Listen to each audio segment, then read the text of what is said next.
Welcome back to the REVan channel. We're up here at Carlisle, Pennsylvania, walking around, checking out all the great stuff, the All Ford Nationals. This is Bob Walls, and I'm checking out his Shelby GT350. I love Snoopy, so I saw Snoopy on the side. There's a couple GT350s here, but yours is different. Yes. It's got an incredible family history, incredible story, including drag racing. My father in 1964 was racing a 64 Hypo Fairlane, and a friend of his was the high-performance sales rep at Ford, and he convinced my father to buy a 65 Shelby and ditch the Fairlane. So he bought this car. They took delivery in June of 65. 3 days after delivery, he was on the drag strip. Wow. This car raced some of the strips for Sanford, Maine, Lebanon Valley, New York, South Glens Falls, Bristol, Tennessee for the 66 Spring Nationals, Oh, wow. Connecticut Dragway, so it's been on several strips. He raced the car all the way till 72, and he ran a couple different variations of engines. In the early days, he was running the 289 Hypo, but in the later days, he was running the 302 with Hillborn injection.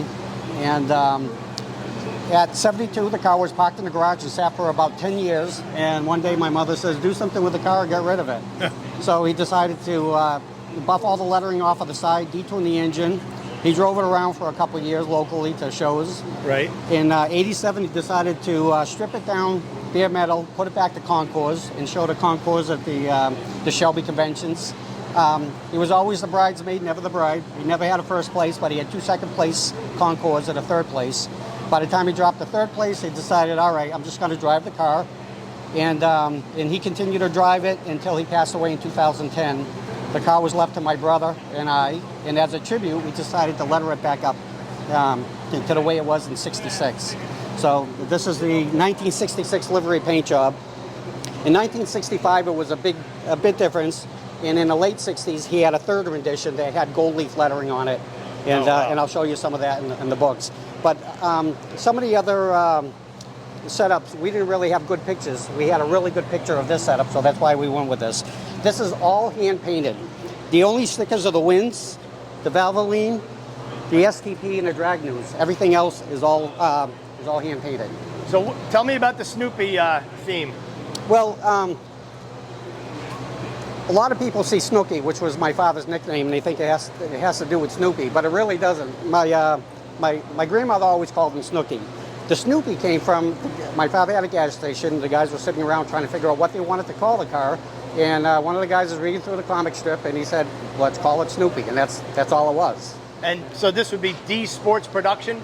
Correct. Now, in '65, he ran B Sports. And then there was a change of the rules. In '66, he went to D Sports. Right. Now, and again, back in the day, now we have so many different organizations. There was NMRA, NHRA, PDRA, but back then it was really like IHRA, AHRA, Correct. NHRA, and then there might have been a couple other sanctioning bodies, but sports car was kind of like the Corvettes, Yes. the Shelby Mustangs. Exactly. And the Shelby Mustang was considered a sports car because it only came with 2 seats. There was no back seat in these cars. So these were technically kind of considered sports cars, mainly for SCCA road racing, where the regular Mustang would have 2 back seats, and we still call it a sports car. But for racing purposes, if I'm correct, I think the no back seat really denoted Correct. They put it into the sports car class. that it would be in the sports car class. So why don't we take a look under the hood and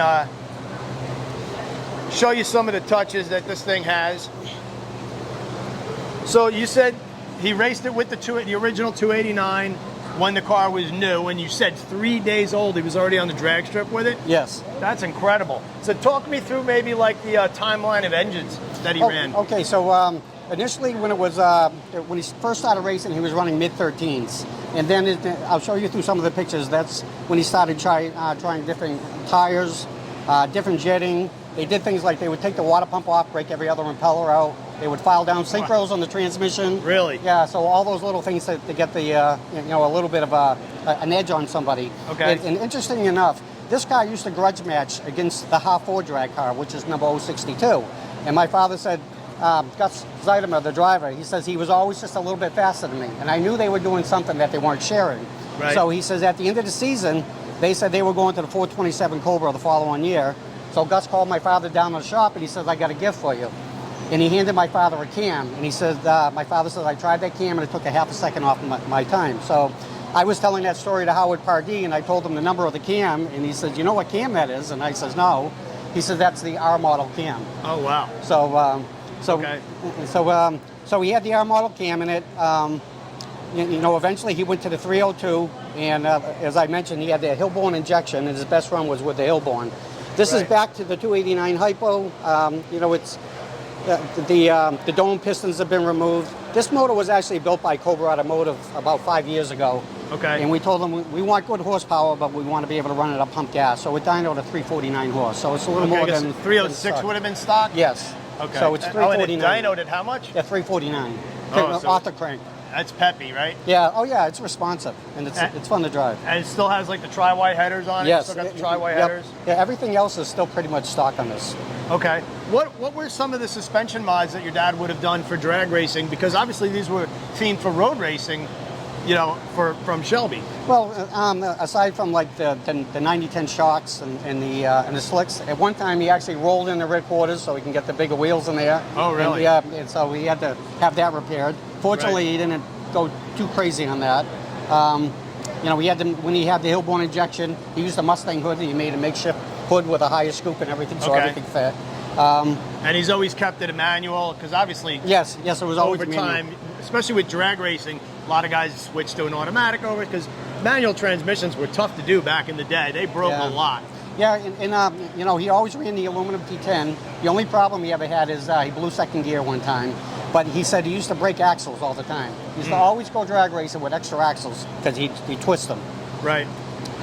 And he stuck to local tracks in the New England area? Yeah, basically New York, Maine, Massachusetts, and Connecticut, with the exception of the 1966 Bristol, Tennessee Spring Nationals. Oh, that's awesome. Let's cruise down the car then. So tell me about some of the lettering and some of the design. The Shelby wheel is just, I mean, it speaks for itself, but tell me about some of the lettering and what's going on here. All right, the Walls brothers, it was actually my father and my Uncle Bob owned a gas station together. And so that's why we have the Walls brothers. The engine by ISA was internal combustion engine rebuilders, and it was a local engine shop in Massachusetts. They did all of the machine work on the heads and the intake. Right. The Snoopy, as I mentioned, you know, guys sitting around looking at comic strips and decided to come up with Snoopy for the name. Ford was one of the sponsors of the car. As my father broke things, they would replace them. The D Sports is the class that he ran in. Cobra 289 for the engine. Gene's Speed Shop was a local speed shop, and he would provide a lot of the parts that we needed as a sponsor. And then, you know, the stickers that everybody ran in today. Take a look inside? Absolutely. Come on in, Dan. So while drag racing in 65, my father blew the original tachometer, which in 65, it was an $8,000 tach. So Ford replaced it with a 66 tach, which is $9,000. Oh, wow. Aside from that, the interior is pretty much all original. The Ray Brown racing seatbelts, 4-speed. This wheel is kind of specific to about 100 cars. Most of the other Shelbys, they have a slotted wheel. Right. But there was a period where Shelby provided these for about 100 cars. Oh, and I see you got a battery box in the back. Yes. The battery box is an interesting thing. So it's a rear-mounted battery car. But there was one time we were at a car show, we went to start the car, and the solenoid stayed engaged. And, oh, wow. And the wire between the engine and the block started to heat up. So as a result, we put in a battery box, and we have a low-voltage disconnect with a switch inside the car, so we can quickly kill the battery, because when the car kept trying to start, and you're sitting in the car, and the trunk's locked, it's not so easy to pull the battery terminal off. Tell me about these signatures. Okay, Carroll Shelby signed the trunk, 1987, Charlotte, North Carolina, for the Shelby Convention. And then in 2017, we were actually at this show, and Chuck Cantwell signed the trunk. He was actually parked next to us with his 66 car. Oh, that's awesome. And he did the signature for us. And this is the person who lettered the car up. His name is Dennis Day. And okay. So that's, you got a little D-Day every there. artist needs to mark their canvas. So what an absolutely incredible family heirloom. Thank you so much. Now let's. Bob's got this book here, so I'm gonna let's switch sides because you know the stories. I was looking through there, absolutely incredible. And okay, the original bill of sale, they paid $4,200 for the car. It seems pretty cheap today, but back then you could have bought a Cadillac for that. A Mustang was $2,500.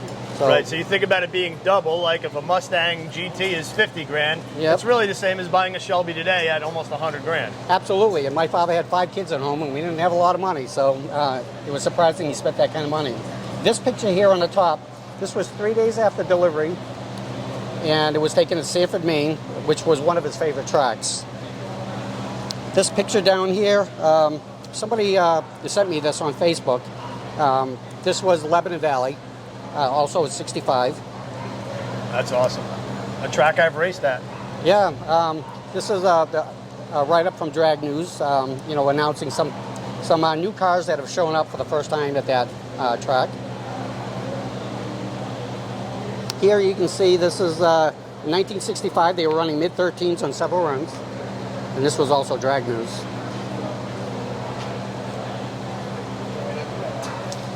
This is towards the end of 65. You can see on his first season, he was pretty successful with it.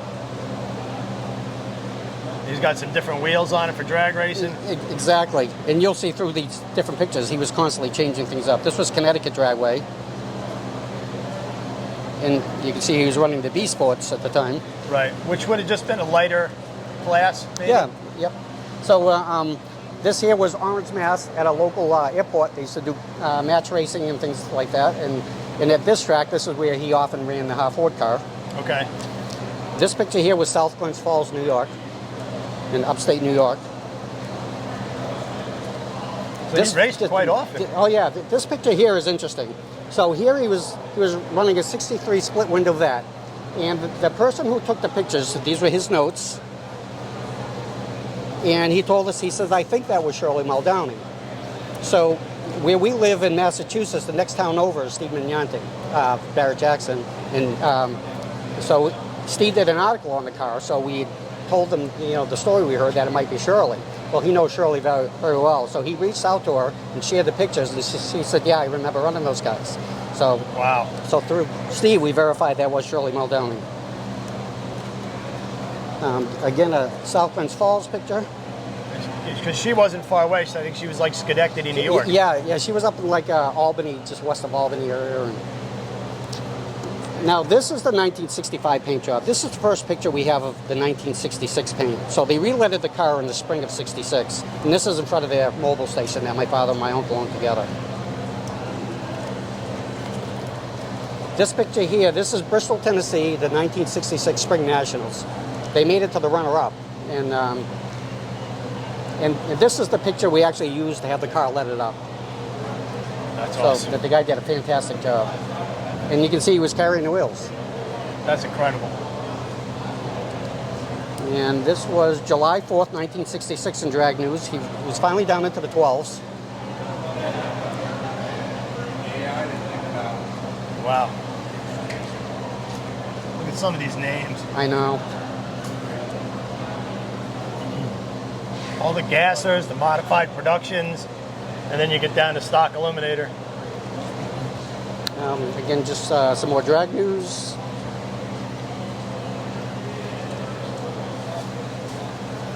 A friend on Facebook sent me this one. This is a picture he took many, many years ago. The documentation you have is incredible. Thank you. It's one thing to have the documentation of it being a Shelby, but to have all this is fantastic. This is me and my brother with Carol Shelby back in 1987 at Lime Rock Raceway. Wow. Was that your Mini Cooper? No, it was, I'm not sure whose car that was. But we were walking through the pits and he was sitting over there, so we walked over and introduced ourselves, and he's generous that, you know, have somebody take our picture. This was an article in Drag News where he was racing a 427 Corvette with the handicap, and he ended up winning for his class. Wow.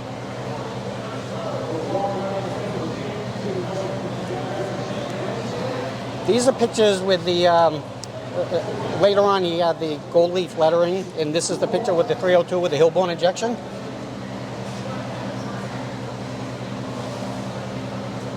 I mean, the fun of like modifying it, changing things, and going faster, and Yep. That's a picture with the gold leaf. At one time, you know, talk about going faster. My father considered cutting up the engine compartment and putting a 427 in it to go to a different class. Fortunately, he never did. different wheel packages that he ran. This is fantastic. This was Carroll Shelby signing it in 1987, Charlotte Motor Speedway.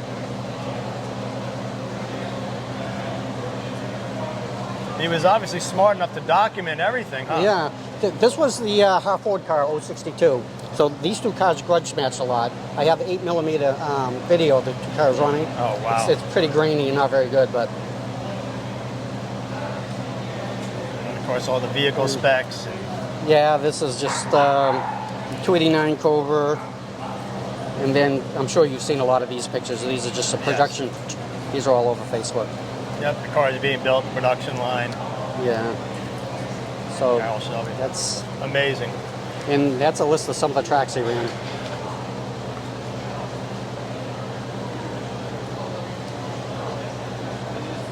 That's fantastic. Appreciate it. Always got to have the documentation. Bob, thank you so much for sharing your story with us. It's an incredible car. We're having so much fun at Carlisle. Walk around, you just don't know what you're going to see.